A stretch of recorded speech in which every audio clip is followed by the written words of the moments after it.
Welcome to our channel. Today we how to verify Android crash reports using Sentry for React Native, beginner guide step by step clearly. To verify Android crash reports using Sentry for React Native, first, ensure you have a Sentry account set up. Next, navigate to your React Native project directory. Install the Sentry SDK by running the command npm install at sentry/React Native.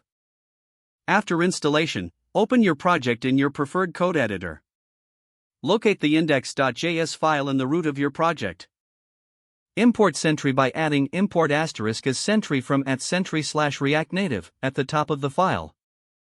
Next, initialize Sentry by adding sentry.init dsn your _sentry_dsn inside the app function.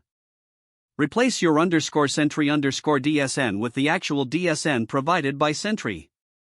Now, you need to set up error handling to capture unhandled exceptions.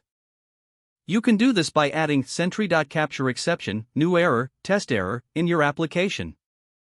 Run your application on an Android device or emulator using npx React Native Run Android. To simulate a crash for testing, you can introduce a deliberate error in your code. For example, call a function that doesn't exist, such as undefined function. Once your app crashes, the error will be sent to Sentry automatically. After crashing the app, return to the Sentry dashboard. Navigate to the project you set up in Sentry. You should see the captured crash report listed there. Click on the report to view detailed information about the crash.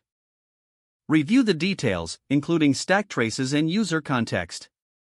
This information will help you debug and resolve issues in your app. Remember to address any critical errors and retest your application after making changes. With these steps, you can effectively verify and analyze Android crash reports using Sentry for React Native. If the page does not load, refresh the browser or try again in a private or incognito window. Make sure you are using the correct email address, then retype it carefully to avoid small typos. If your password is not accepted, use the reset option and create a new strong password you can remember. Check your spam folder for verification or security emails, then complete any requested confirmation steps. Enable two-factor authentication if available to improve account security and reduce unauthorized. After signing in, review your profile details so your contact information and settings are accurate and current. Don't forget to like this video and subscribe to our channel for more step-by-step tech guides.